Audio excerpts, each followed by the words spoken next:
हिंदी साहित्य भक्ति काल में यहाँ पर हम इम्पोर्टेंट आपके जो क्वेश्चन हमेशा पूछे जाते रहे हैं और यहाँ से क्वेश्चन आपके काफ़ी सारे बनने की संभावना रहती है। तो उस पॉइंटों को हम यहाँ पर देखने वाले हैं। उम्मीद करती हूँ कि ये आपके लिए वीडियो काफ़ी यूज़फुल रहेगी और आपको पसंद भी काफ़ी आएगी। तो चलते हैं हम, अगर पसंद आए तो भई पूरी वीडियो ज़रूर देखा करो और प्लीज़ आप सभी से रिक्वेस्ट है हाथ जोड़ कर के कि जिन बच्चों ने सब्सक्राइब नहीं कर रखा वो सब्सक्राइब कर लिया करो। है ना? आपका कुछ रुपया पैसा तो लगता नहीं है, कुछ माँग नहीं रही मैं आपसे, लेकिन फ्री में इतना सब कुछ दे रहे हैं, फिर भी इतना तो कर लिया करें। तो चलते हैं, लाइक कर देना वीडियो को, अगर भाई पसंद आई तो पहले तो देख लेना सारी वीडियो। यहाँ पर हमारा पहला क्वेश्चन क्या कह रहा है, सूरदास कृत जो सूरसागर है इसका उपजीव्य है भागवत महापुराण का दसम स्कंद। ठीक है, बार-बार पूछा जाता है सूरसागर का उपजीव्य ग्रंथ क्या है, तो भागवत महापुराण है और उसका भी दसम स्कंद है।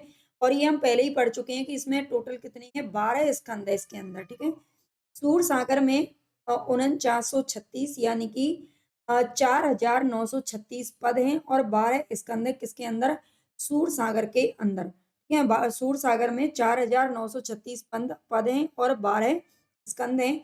स्कंद यानी कि पार्ट, चैप्टर, लेसन। ठीक है, आगे सूरदास ने सूरसागर में 3 बिरमर गीतों की योजना की है। सूरदास ने सूरसागर है जो उसमें 3 बिरमर गीतों की योजना की है, लेकिन उसमें से एक ही मुख्य है, पद संख्या 4078 से 4710 तक। ठीक है, यही भ्रमर गीत है जो कि मुख्य है और जिसे हम पढ़ते हैं। भ्रमर गीत का सर्वप्रथम एक पूर्ण प्रसंग के रूप में वर्णन किया गया है किसमें, श्रीमद् भागवत के दसम स्कंद के 47वें अध्याय के 12 से 21 श्लोक में मिलता है। ठीक है, कहाँ से कहाँ तक दसम स्कंद में भी कहाँ से कहाँ तक इसका श्लोक मिलता है वो यहाँ पर दे रखा है।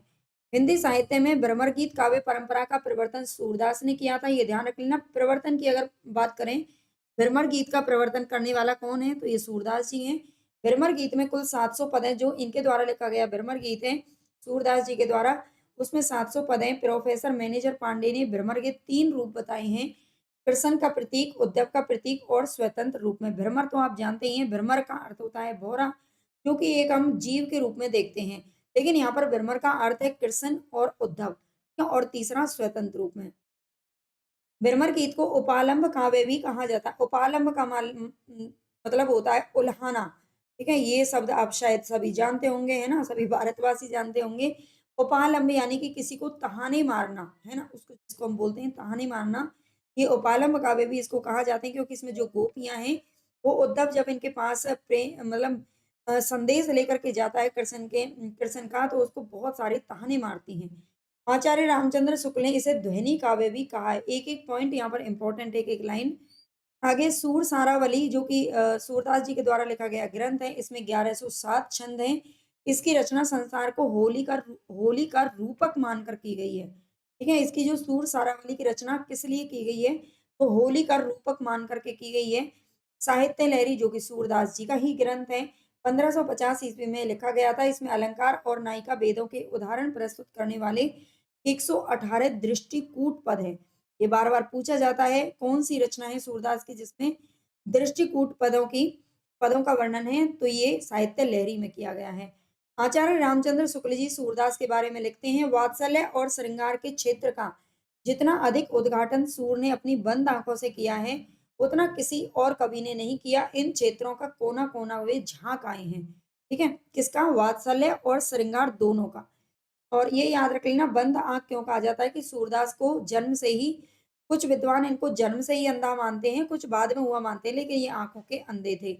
आचार्य शुक्ल जी आगे लिखते हैं कि सूर की बड़ी भारी विशेषता है नवीन प्रसंगों की उद्भावना। प्रसंगों उद्भावना करने वाली ऐसी प्रतिभा हम तुलसी में नहीं पाते हैं। ठीक है, यहाँ पर तुलसीदास और जो सूरदास हैं उनका जो है तुलनात्मक ये वर्णन किया गया है। शुक्ल जी एक और कथन इनके बारे में लिखते हैं सूरदास जी के बारे में, आचार्यों की छाप लगी हुई 8 वीणाएँ श्री कृष्ण की प्रेम लीला कीर्तन करने उठी, जिनमें सबसे ऊँची, सुरीली और मधुर झंकार अंधे कवि सूरदास की वीणा की थी। ये आचार्यों की छाप लगी हुई 8 वीणा कहा गया है अष्ट छाप के कवियों को। ठीक है? जो अष्टछाप था उनको कहा गया है 8 वीणाएँ, ठीक है? ये श्री कृष्ण की प्रेम लीला कीर्तन करने उठी, जिनमें सबसे ऊँची सूरदास की वीणा थी। हजारी प्रसाद द्विवेदी जी सूरदास के बारे में कहते हैं, सूरदास जब अपने विषय का वर्णन शुरू करते हैं सूरदास जब अपने विषय का वर्णन शुरू करते हैं तो मानो अलंकार शास्त्र हाथ जोड़कर उनके पीछे दौड़ा करता है। उपमाओं की बाढ़ आ जाती है, रूपकों की वर्षा होने लगती है, संगीत के प्रवाह में कवि स्वयं बह जाता है। ठीक है, ये हजारी प्रसाद द्विवेदी जी का कहना है। आगे है सूरदास की मृत्यु पर विठल दास जी कहते हैं, विठल दास ने कहा था, पुष्टि मार्ग को जहाज जात है, जाय कछु लेनो हो सो लेऊ। ठीक है, पुष्टि मार्ग को जहाज, पुष्टि मार्ग आप जानते ही हैं, पुष्टि मार्ग की जो स्थापना है वो किसने की थी? तो ये की थी वल्लभाचार्य ने। ठीक है, वल्लभाचार्य ने की थी और वल्लभाचार्य के शिष्य कौन थे? सूरदास जी थे।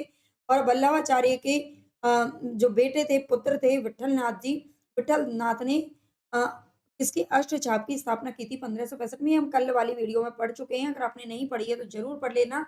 ये हम रामचंद्र शुक्ल जी की किताब के आधार पर ही सारे प्रश्नों को कर रहे हैं।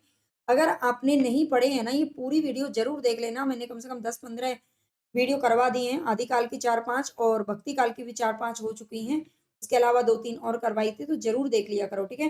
सैटरडे और संडे में हम फिर लाइव क्लास के माध्यम से इन दोनों का एमसीक्यू टाइप में रिवीजन करेंगे। आगे है सूरदास का अंतिम पद है, खंजन नयन रूप रस माते, अतिशय चारा चपल अनियारे, पल पिंजरा न समाते। ठीक है, खंजन नयन रूप रस माते, अतिशय चारा चपल अनियारे, पल पिंजरा खंजर ना समाते। ये इनका अंतिम पद कहा जाता है सूरदास का। याद रखना, खंजर नयन सूरदास को ही कहा जाता है। खंजर नयन नाम से एक उपन्यास लिखा था, किसने? अमृतलाल नागर ने। सूरदास को वात्सल्य रस का सम्राट माना जाता है। ये ध्यान रखना। परमानंद ने वल्लभाचार्य से अरेला अरेला यानी कि प्रयागराज में दीक्षा ग्रहण की थी। ठीक है, परमानंद ने। परमानंद दास की रचनाओं में परमानंद सागर प्रमुख है, जिसमें 635 पद हैं। कि परमानंद दास ये भी अष्टछाप के कवियों में ही आते हैं। और परमानंद दास के एक रचना मिलती है परमानंद सागर, जिसमें 635 पद हैं। इसके अलावा दान लीला और ध्रुव चरित नामक की रचना भी इन्होंने की है। ठीक है, परमानंद दास दान लीला और ध्रुव चरित की भी इनकी रचना है, ये इसमें लिखा हुआ है। लेकिन ध्रुव चरित और दान लीला ये ध्यान रखना, ये नरोत्तम दास की भी रचना है। आगे आता है कृष्ण दास कुणबी जाति के शूद्र थे। ये मैंने मूल किताबों से उठाया तो उनमें ये लिखा हुआ है ना। कृष्ण दास कुणबी जाति के शूद्र थे। कृष्ण दास जो कि जिन्होंने उसका जो प्रबंध का कार्यभार संभाला था, यानी कि कोषाध्यक्ष थे। एक तरह से हम कहें तो अकाउंटेंट थे कृष्ण दास जी। गोवर्धन पर्वत पर जो बना हुआ था श्रीनाथ जी का मंदिर, ठीक है, अष्टचाप के कवियों में ये क्या थे? ये उसके अकाउंटेंट थे। ठीक है, कोषाध्यक्ष जिनको बोलेंगे। तो यहाँ पर ये याद रखना, इनके प्रमुख ग्रंथों में आते हैं जुगलमान चरित्र, भ्रमर गीत और प्रेम तत्व निरूपण। ठीक है, ये 3 ग्रंथ हैं जो कृष्णदास जी के द्वारा लिखे गए हैं। गोविंद स्वामी ब्रज मंडल के महावन नामक स्थान पर रहते थे। गोविंद स्वामी की अगर बात करें तो ठीक है, ये भी अष्टचाप के कवियों को ही अभी हम पढ़ रहे हैं। अगर आपने कल इसमें कुछ हमने पढ़ा दिया था, कुछ रह गया था, है ना, त्योहार था इसलिए मैंने कम करवाया था कल। गोविंद स्वामी ब्रज मंडल के महावन नामक स्थान पर रहते। आज हम भक्ति काल को पूरा करेंगे, तो पूरा जरूर देख लेना वीडियो को। बहुत सारे इंपॉर्टेंट पर्सन मिलेंगे आपको यहाँ पर। ठीक है, गोविंद स्वामी ब्रज मंडल के महावन नामक स्थान पर रहते थे। गोविंद स्वामी जहां पर रहते थे वह स्थान गोविंद स्वामी की कदम खंडी नाम से प्रसिद्ध है। ये ध्यान रखना, गोविंद स्वामी जिस स्थान पर रहते थे वह स्थान गोविंद स्वामी की कदम खंडी के नाम से अब उसको जाना जाता है। अकबर के नवरत्न में तानसेन गोविंद स्वामी से संगीत गायन की शिक्षा ग्रहण करते थे। ये ध्यान रखना, अकबर के जो नवरत्नों में शामिल थे तानसेन। तानसेन आपने जरूर पढ़ा होगा। ये गोविंद स्वामी से संगीत गायन की शिक्षा ग्रहण करते थे। वैसे ये हरिदास के शिष्य थे, आगे हम इसे पढ़ेंगे आज ही। ठीक है, हरिदास के शिष्य थे तानसेन, लेकिन ये संगीत गायन की शिक्षा किनसे? गोविंद स्वामी से भी ग्रहण करते थे। इनके पदों का संकलन है गोविंद स्वामी के पद नाम से प्रसिद्ध है। आगे यहाँ पर छीत स्वामी बीरबल के पुरोहित थे। ठीक है, बीरबल बीरबल जो कि अकबर के दरबार में ही रहते थे, नवरत्नों में शामिल थे। उन्हीं बीरबल के पुरोहित थे कौन? छीत स्वामी। पुष्टि मार्ग में दीक्षित होने के बाद ये गोवर्धन पर्वत के निकट पुंचरी नामक स्थान पर तमाल वृक्ष की छाया में रहते थे। ये ध्यान रखना है, पुंचरी नामक स्थान पर रहते थे कौन? छीत स्वामी। पुष्टि मार्ग में दीक्षित होने के बाद में। आगे देखना है, इनकी स्फुट रचनाओं का संकलन पदावली नाम से प्रसिद्ध है। ठीक है, किसकी? छीत स्वामी की जो स्फुट रचनाओं का संकलन है वो पदावली नाम से प्रसिद्ध है। चतुर्भुज दास प्रसिद्ध अष्टचाप कवि कुंभन दास के कनिष्ठ पुत्र थे। कनिष्ठ यानी कि छोटे पुत्र थे। ठीक है, कुंभन दास जिनका 1468 में जन्म हुआ था और जो वल्लभाचार्य के सबसे पहले शिष्य के रूप में जाने जाते हैं। मतलब पहले शिष्य क्या बल्कि कुंभन दास उनके शिष्यों में सबसे बड़े थे। क्या उम्र में सबसे बड़े थे, इनका नाम सबसे पहले आता है कुंभन दास का। तो चतुर्भुज दास इनके बेटे थे जो कि विठल नाथ के शिष्य थे। चतुर्भुज दास के स्फुट पदों का संकलन चतुर्भुज कीर्तन संग्रह, कीर्तनावली और दान लीला नाम से प्रकाशित है। दान लीला इन्होंने भी लिखा था, चतुर्भुज दास ने भी लिखा है, नंददास ने भी लिखा है, नरोत्तम दास ने भी लिखा है और किसका अभी हमने पढ़ा था, है ना? उनका भी देख लेना। अलग-अलग नामों से ही लिखे गए हैं। एक नाम से अलग-अलग रचनाएँ मिलती हैं अलग-अलग कवियों की, ठीक है? अष्टचाप के कवियों में नंददास का स्थान काव्य सौष्ठव और भाषा की प्रजान लता में सूरदास के बाद आता है। अष्टचाप के जो कवि हैं, उनमें सूरदास के बाद में दूसरा जो स्थान आता है, वो नंददास का आता है। ये ध्यान रखना, काव्य, सौष्ठव और भाषा की प्रांजलता में। आगे आता है नंददास के कुछ ग्रंथ, पद संख्या और कथ्य यहाँ पर दे रखा है। तो ये इंपॉर्टेंट है, यहाँ पर पॉइंट सबको देख लेना। आप स्किप करके अगर पढ़ोगे ना तो नुकसान आपका ही होना है। पूरा पढ़ लिया करो वीडियो को, ठीक है? और पीडीएफ अगर चाहिए तो आपको टेलीग्राम पर मिल जाएगी। ग्रंथ है इनके अनेकार्थ मंजरी। अनेकार्थ मंजरी में 228 पद हैं, याद रखना। और ये एक पर्याय कोश है। पर्याय यानी कि जो पर्यायवाची शब्द इसमें लिखे गए हैं। आगे आता है दूसरा ग्रंथ है इनका मान मंजरी। अमर कोश के आधार पर लिखा गया ये पर्याय कोश है। इसमें पदों की संख्या निश्चित नहीं दे रखी है, ठीक है? अमर कोश के आधार पर लिखा गया पर्याय कोश है ये भी। सुदामा चरित इन्होंने लिखा है। श्रीमद् भागवत की कथानक पर सुदामा कृष्ण के सख्य भाव का वर्णन इसमें मिलता है। रस मंजरी में 270 पद हैं और ये नायिका भेद से संबंधित है। आगे आता है रूप मंजरी। ये लघु प्रेम आख्यानक काव्य है। प्रेम मंजरी में 147 पद हैं और इसमें नायिकाओं का विरह वर्णन है। इसमें 12 मासा का भी वर्णन किया गया है। प्रेम 12 खड़ी, इसमें कुछ निश्चित नहीं है।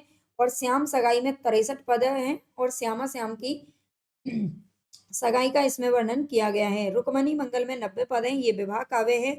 भंवर गीत में 216 पद हैं। याद रखना है, नंददास ने भंवर गीत लिखा था और सूरदास ने भ्रमर गीत लिखा था। ठीक है, सगुन और निर्गुण पर गोपी और उद्धव का संवाद है। रास पंचाध्यायी कृष्ण की रासलीला का अनुप्रासादिक प्रासाद युक्त साहित्यिक भाषा में वर्णन किया गया है। रास पंचाध्यायी में ये याद रखना है, ये रोला छंद में लिखा गया है। सिद्धांत पंचाध्यायी कृष्ण की रासलीला का वर्णन किया गया है सिद्धांत पंचाध्यायी में। और दसम स्कंद भाषा जो है ये 1700 पद है इसके अंदर। श्रीमद् भागवत के दसम स्कंद का पद्य में अनुवाद इसमें किया गया है, ठीक है? पद्य में अनुवाद इसमें किया गया है दसम स्कंद भाषा में। रास पंचाध्यायी रोला छंद में लिखा गया ग्रंथ है। वियोगी हरि ने इसे हिंदी का गीत गोविंद कहा है। गीत गोविंद आप जानते हैं संस्कृत में किसने लिखा था? जयदेव ने लिखा है। लेकिन हिंदी का गीत गोविंद किसको कहा है? वियोगी हरि ने। तो रास पंचाध्यायी को कहा है और ये 5 अध्यायों में विभक्त है, ये भी ध्यान रखना। आगे हिंदी के समस्त भ्रमर गीतों में नंददास का जो भंवर गीत है ये दार्शनिक दृष्टि से सर्वश्रेष्ठ है। भ्रमर गीतों में भ्रमर गीत जो परंपरा है वो अनेक कवियों ने लिखी है, लेकिन नंददास का जो भंवर गीत है वो दार्शनिक दृष्टि से सर्वश्रेष्ठ माना जाता है। और नंददास को जड़िया कवि कहा जाता है। जड़िया कहा किसने है? शुक्ल जी ने। शुक्ल जी ने इनको जड़िया कहा है, ये ध्यान रखना। और कवि गड़िया नंददास जड़िया, ये पंक्ति शुक्ल जी की मिलती है। सखी संप्रदाय के बारे में देखते हैं। सखी संप्रदाय की जो स्थापना है वो किसने की थी? तो स्वामी हरिदास ने की है। वृंदावन में निम्बार्क मता अंतर्गत सखी संप्रदाय टट्टी संप्रदाय की स्थापना इन्होंने की है, ठीक है? आगे स्वामी हरिदास का ऐतिहासिक परिचय किशोर दास की रचना निजमत सिद्धांत से प्राप्त होता है। स्वामी हरिदास का परिचय कहाँ से मिलता है? तो निजमत सिद्धांत से मिलता है। अकबर के दरबारी गायक जो तानसेन थे वो स्वामी हरिदास के शिष्य थे। सखी संप्रदाय में निकुंज बिहारी श्री कृष्ण सर्वोपरि हैं। ये जो सखी संप्रदाय है उसमें श्री कृष्ण की पूजा होती है। श्री कृष्ण को सर्वोपरि माना जाता है। हरिदास के 2 ग्रंथ मिलते हैं, सिद्धांत के पद और केली माला। ठीक है, सिद्धांत के पदों में इसमें रूप और प्रेम का सिद्धांत है, जबकि केली माला इसमें 110 पदों में श्री श्यामा कुंज बिहारी की लीलाओं का वर्णन है। ध्यान रखना, ठीक है? केली माला और सिद्धांत के पद मिलते हैं। आगे है प्रमुख कवि, हम देख लेते हैं सखी संप्रदाय के प्रमुख कवि कौन कौन है। तो सबसे पहला नाम आता है जगन्नाथ गोस्वामी। जगन्नाथ गोस्वामी स्वामी हरिदास के भाई थे। इनकी रचना अनन्य सेवा निधि ही प्राप्त है, ठीक है? जगन्नाथ गोस्वामी ये प्रमुख कवि हैं किसके? सखी संप्रदाय के, और ये स्वामी हरिदास के ही भाई थे। इनकी रचना का नाम मिलता है अनन्य सेवा निधि, याद रखना। इस तरह की जो रचनाएं आप देख रहे हैं, जो इंपॉर्टेंट नहीं लगती हैं, जो पहले नहीं पूछी गई हैं, वो आजकल पूछे जाने की संभावना ज्यादा रहती है, इसलिए इनको सबको आप चाहें तो एक कॉपी पे नोट करते हुए चलें, है ना? नहीं तो पीडीएफ से बार बार पढ़िए, जैसे भी आपका मन करता है वैसे पढ़ें। विहारिन दास सखी संप्रदाय के सर्वश्रेष्ठ कवि थे। इनका मूल नाम था हरिनाम। ठीक है, विहारिन दास सखी संप्रदाय के सर्वश्रेष्ठ कवि के रूप में माने जाते हैं। आगे विहारिन दास को सखी संप्रदाय में गुरुदेव नाम से पुकारा जाता है। ये जगन्नाथ के पौत्र थे और विठल पिपुल के शिष्य थे, ये याद रखना। ठीक है, ये जो जगन्नाथ हम यहाँ पर पढ़ रहे हैं, इनके पौत्र कौन थे? बिहारिन दास थे। इनको सखी संप्रदाय में गुरुदेव नाम से जाना जाता है। इनकी रचना बिहारिन दास जी की वाणी के नाम से प्रसिद्ध है, ये ध्यान रखना। ठीक है, ये ध्यान रखना, बिहारिन दास जी की वाणी के नाम से इनकी जो रचना है वो प्रसिद्ध है, और जिसमें इन्होंने नित्य विहार को सर्वोपरि स्थान दिया है। विठल पिपुल को नावादास ने रस सागर की उपाधि दी है, ये भी ध्यान रखना। ठीक है, विठल पिपुल को नावादास ने रस सागर की उपाधि दी है। नावादास ने, आप जानते हैं, जो भक्तमाल है उसमें बहुत सारे कवियों का जीवन परिचय यहाँ पर दिया है। नागरीदास बिहारिन दास के शिष्य थे, ये ध्यान रखना। नागरीदास के बारे में बात होती है। इनकी लिखी 20 साखियां, 42 चौबोले, 39 कवित्त सवैया और 70 पद प्राप्त हैं नागरीदास के। सरसदास का नाम आता है। सरसदास नागरीदास के छोटे भाई थे। इनकी रचना कुल 66 छंदों की है, जो अष्टाचार्यों की वाणी में सम्मिलित है। ठीक है, ये ध्यान रखना। सरसदास नागरीदास के छोटे भाई थे। इनकी रचना कुल 66 छंदों में है, जो अष्टाचार्यों की वाणी से में सम्मिलित है। आगे पढ़ते हैं हम गौड़ीय संप्रदाय के बारे में। गौड़ीय संप्रदाय के प्रवर्तक कृष्ण चैतन्य महाप्रभु हैं, इंपॉर्टेंट है। ठीक है, गौड़ीय संप्रदाय के प्रवर्तक, गौड़ीय संप्रदाय के प्रवर्तक कृष्ण चैतन्य महाप्रभु हैं। चैतन्य महाप्रभु का मूल नाम विशंबर मिश्र था। ठीक है, चैतन्य महाप्रभु का मूल नाम क्या है? तो विशंबर मिश्र था। घर में इन्हें निमाई और गौर या गौरांग नाम से पुकारते थे। चैतन्य महाप्रभु का मूल नाम क्या था? विशंबर मिश्र था, और घर में इन्हें निमाई और गौर या गौरांग नाम से जानते थे। गौरांग नाम इनका पूछा जा चुका है पेपर में, इसका याद रखना। चैतन्य मत का दार्शनिक सिद्धांत अचिंत्य भेदा भेदवाद कहलाता है। ठीक है, चैतन्य मत का जो दार्शनिक सिद्धांत है वो किस नाम से जाना जाता है? तो अचिंत्य भेदा भेदवाद से जाना जाता है। इसके प्रमुख कवि कौन कौन है गौड़ीय संप्रदाय से संबंधित? तो सबसे पहला नाम आता है यहाँ पर राम राय। ये प्रारंभ में वल्लभ मतानुयायी विठल नाथ के शिष्य थे, लेकिन बाद में जगन्नाथपुरी में श्री नित्यानंद से इन्होंने दीक्षा ग्रहण की थी। राम राय ने संस्कृत में ब्रह्म सूत्र के कुछ अंश पर गौर विनोदिनी नामक रचना की थी, और गीता पर गौर भाष्य, ठीक है, गीता पर गौर भाष्य रचना की थी। इस्त वर्चकम और गोविंद तत्व दीपिका का प्रणयन भी इन्होंने किया था। ब्रज भाषा में इनकी आदिवाणी और गीत गोविंद भाषा 2 रचनाएं मिलती हैं। ठीक है, राम राय की कुछ पुस्तक यहाँ पर दे रखी है, इनको अच्छे से पढ़ लेना। मदन मोहन सूरदास अकबर के दीवान थे और संडीला में ये नियुक्त थे। मदन मोहन का नाम आता है, गौड़ीय संप्रदाय से संबंधित थे। बाबा कृष्णदास ने इनके 105 पदों का सौहार्दवाणी शीर्षक से संग्रह किया है। गदाधर भट्ट ब्रजभाषा के सुप्रसिद्ध कवि और भागवत के अद्वितीय वक्ता थे। गदाधर भट्ट का नाम आता है। गदाधर भट्ट रघुनाथ भट्ट गोस्वामी जी के शिष्य थे। चंद्र गोपाल ये राम राय के अनुज थे, अनुज को बोलते हैं छोटा भाई। तो चंद्र गोपाल राम राय के अनुज थे। इन्होंने संस्कृत तथा ब्रज दोनों भाषाओं में ग्रंथ लिखा, जो कि इस प्रकार है। ब्रज भाषा के कुछ ग्रंथ यहाँ पर देख रखे हैं चंद्र गोपाल जी के। चंद्र 84, गौरांग अष्टयाम, अष्टयाम सेवा सुधा, ऋतु विहार और राधा विरह। संस्कृत के कुछ ग्रंथ है यहाँ पर, श्री राधा माधव भाष्य, गायत्री भाष्य और श्री राधा माधव अष्टक। ठीक है, ये चंद्र गोपाल जी के ग्रंथ मिलते हैं, इनको अच्छे से याद रख लेना है। आगे नाम आता है माधव दास माधुरी। ये वृंदावन वासी खत्री थे। इनकी प्रमुख रचनाएं यहाँ पर दे रखी हैं। माधव दास माधुरी, ठीक है, पेली माधुरी नाम से इन्होंने रचना लिखी थी, वंशी वट माधुरी और वृंदावन माधुरी। ठीक है, माधुरी नाम से इन्होंने 3 रचनाएं लिखी हैं, समय आपको दे रखा है, पढ़ लेना। आगे माधव दास की तीनों रचनाओं का एक साथ संकलन श्री माधुरी वाणी नाम से किया गया है। भगवत मुदित माधव मुदित के पुत्र थे और आगरा के सूबेदार सुजा, ठीक है, सुजा के दीवान थे। इनकी एकमात्र रचना है वृंदावन सत, जो कि 1650 ईस्वी में लिखी गई थी। राधा वल्लभ संप्रदाय के बारे में देखते हैं। राधा वल्लभ संप्रदाय का प्रवर्तन सन 1534 ईस्वी में आचार्य हित हरिवंश ने वृंदावन में किया था। ठीक है, राधा वल्लभ संप्रदाय का जब नाम आता है तो हमें ऐसा लगता है कि वल्लभाचार्य जी ने इसका प्रवर्तन किया होगा, है ना? इसमें बड़ी कन्फ्यूजन रहती है, लेकिन ये हित हरिवंश ने इसका प्रवर्तन किया था, ये ध्यान रखना। जबकि वल्लभाचार्य का इससे संबंध नहीं है। राधा वल्लभ संप्रदाय में राधा का स्थान सर्वोपरि है। ये क्वेश्चन बहुत कंफ्यूज करता है और बहुत बार पूछे जाते हैं।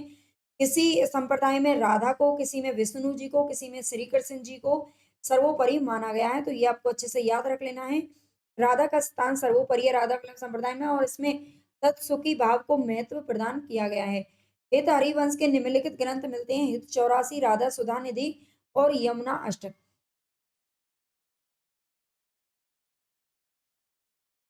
ठीक है, हित 84, राधा सुधा निधि और यमुना अष्टक।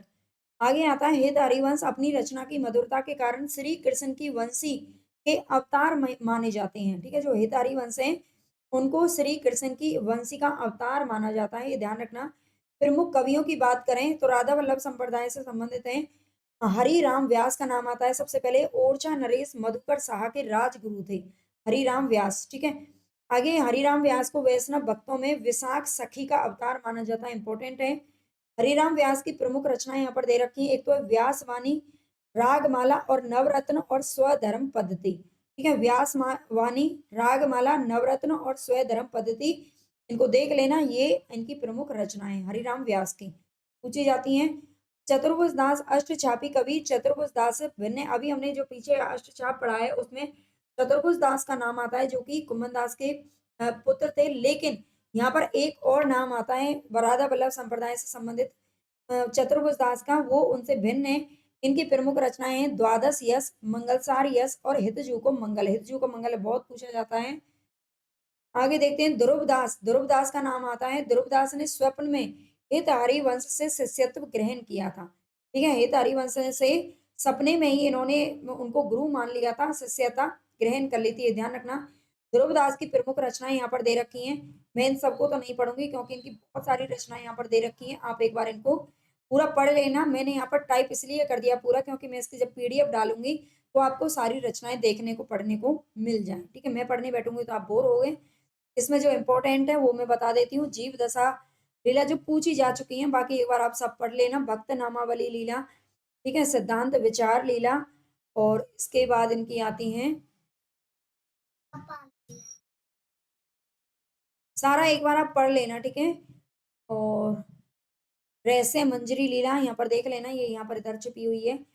और इसके बाद है इनकी काफी सारी लीला नाम से ही है वैसे सभी, और पढ़ लेना। प्रेम दशा लीला, ब्रज लीला, जुगल ध्यान लीला, नित्य विलास लीला, मान लीला और दान लीला। ठीक है, ये नीचे वाली ज्यादा इंपॉर्टेंट है, एक बार इनको देख लेना। आगे नेही नागरीदास ने वृंदावन में हेत हरिवंश जी के पुत्र गोस्वामी वनचंद्र से दीक्षा ग्रहण की थी। ठीक है, जो नेही नागरीदास हैं उन्होंने वृंदावन में हेत हरिवंश के पुत्र गोस्वामी वनचंद्र से दीक्षा ग्रहण की थी। आगे हम देखते हैं संप्रदाय निरपेक्ष कृष्ण भक्त कवियों के बारे में थोड़ा सा पढ़ लेते हैं। सबसे पहला इसमें नाम आता है मीराबाई का। मीराबाई ने श्री कृष्ण की उपासना प्रियतम या पति के रूप में की है। मीराबाई का संक्षिप्त जीवन वृत्त निम्नांकित है। जन्म मृत्यु को देखें तो मीराबाई का जन्म हुआ था 1516 ईस्वी और इनकी मृत्यु हुई थी 1546 ईस्वी, याद रखना। ठीक है, इनका जन्म स्थान है कुड़की में। पिता रतन सिंह, पति का नाम था भोजराज, गुरु का नाम था रैदास और मृत्यु स्थान था रणछोड़ मंदिर। ठीक है, कुड़की मेड़ता का नाम आता है, कुड़की मेड़ता, ये राजस्थान के अंदर पड़ता है, यहाँ पर इनका जन्म हुआ था। मीराबाई की भाषा है राजस्थानी मिश्रित ब्रज भाषा, क्योंकि इनका जन्म ही उसमें राजस्थान के अंदर हुआ था। मीराबाई की प्रमुख रचनाएं इंपॉर्टेंट है, यहाँ पर सभी पढ़ने पढ़ेंगे। गीत गोविंद की टीका, नरसिंह जी का मायरा, राग सोटा, राग गोविंद, मलार राग, सत्यभामा नु रुसनम, मीरा की गरवी और रुक्मणी मंगल। ठीक है, ये सभी इनकी प्रमुख रचनाएं हैं। मीराबाई के स्फुट पद मीराबाई की पदावली नाम से प्रकाशित है, ये ध्यान रखना। आगे मीराबाई ने तुलसीदास जी को एक पत्र लिखा था, इसमें इन्होंने ये पंक्तियां लिखी थी: स्वती श्री तुलसी कुल भूषण दूषण हरण गोसाई, बारही बार प्रणाम करऊं अब हरऊं शोक समुदाय। ठीक है, ये इन्होंने तुलसीदास जी को, जब ये बहुत परेशान हो गई थी, लोगों ने इन्हें बहुत ताने दे करके बहुत बार परेशान किया, इनको भक्ति में बाधा डाली, ये बहुत परेशान हो गई, तब इन्होंने तुलसी जी को ये वाला पत्र लिख करके भेजा था और तुलसीदास ने भी इन्हें जो पंक्ति लिख करके भेजी थी वो मैं आपको पिछली वाली जब तुलसीदास हमने पढ़ा था तब वहां पर बताई थी। ठीक है, जाके प्रिय ना राम वैदेही, ये जो पंक्ति है वो इन्होंने लिख करके इनको भेजी थी। आगे है रस खान का नाम आता है, दूसरा जो संप्रदाय निरपेक्ष कवियों में आता है। रस खान का मूल नाम था सैयद इब्राहिम, रस सैयद इब्राहिम इनका मूल नाम था। इनका जन्म अनुमानतः है दिल्ली में सन 1533 में और मृत्यु 1618 ईस्वी में मानी जाती है। सवैया छंद में कृष्ण लीला का गान करने वाले ये प्रथम कवि रसखानी थे। आचार्य शुक्ल जी कहते हैं इनके बारे में, और कृष्ण भक्तों के समान इन्होंने गीति काव्य का आश्रय ना लेकर कवित्व सवैया में अपने सच्चे प्रेम की व्यंजना की है। तो शुक्ल जी का ये जो कथन है बड़ा ही इंपॉर्टेंट है, याद रखना। आगे रसखान की प्रमुख काव्य कृतियां यहाँ पर दे रखी हैं। सुजान रसखान नाम से इन्होंने लिखा था। 181 सवैया हैं, 17 कवित्व हैं, 12 दोहे और 4 सोठाएं, कुल 214 इसके अंदर मतलब केंद्र है, या फिर क्या है जो है चैप्टर है। ठीक है, दूसरा है इनका प्रेम वाटिका जो कि बहुत ज्यादा प्रसिद्ध है, सभी जानते हैं 1614 ईस्वी में लिखा गया था। ये 53 दोहों की एक लघु काव्य कृति है प्रेम वाटिका। दान लीला नाम से इन्होंने भी लिखा है, रसखान ने भी, याद रखना। 11 छंदों का खंड काव्य है। अष्टयाम नाम से इन्होंने लिखा था, इसमें कृष्ण की दिनचर्या का वर्णन है। भारतेंदु हरिश्चंद्र के बारे में एक पंक्ति लिखी थी, इस मुसलमान हरिजनन पर केतिन हिंदुन वारिये। ठीक है, ये यहाँ पर केतिन बुक में लिखा है, लेकिन ये कोटिन हिंदुन वारिये ये यहाँ पर ये मिलता है। ठीक है, कोटिन हिंदुन वारिये थे भारतेंदु हरिश्चंद्र जी की पंक्ति बहुत बार पूछी जाती है। तो अब हमारा भक्ति काल कंप्लीट हुआ। भक्ति काल की हमें पंक्तियां पढ़नी है, तो मैं कोशिश करूंगी, आदिकाल की भी रह गई थी पंक्तियां मैंने नहीं कराई थी, तो पहले आपको पंक्तियां कराऊंगी और उसके बाद हम रीतिकाल की तरफ चलेंगे। और अगर आपको ये वीडियो अभी पसंद आई है तो लाइक सब्सक्राइब जरूर कर लेना। टेलीग्राम चैनल की लिंक आपको कमेंट बॉक्स में मिल जाएगी, जाकर ज्वाइन जरूर कर लेना ताकि आपको वहां पर पीडीएफ मिल सके। और इसके अलावा अगर वन लाइनर प्रश्न आपको पूरा हिंदी साहित्य में से पढ़ने हैं तो वन लाइनर प्रश्न में ही आप जाकर के एप्लीकेशन से ले सकते हैं। केवल 99 रुपए में आपको पीडीएफ मिल जाएगी। हिंदी साहित्य आपको कंप्लीट पढ़ना है, कंप्लीट थ्योरी पढ़नी है सभी मूल किताबों से संबंधित, तो आपको एप्लीकेशन में उसकी भी जो क्लासेस है वो मिल जाएंगी। धन्यवाद।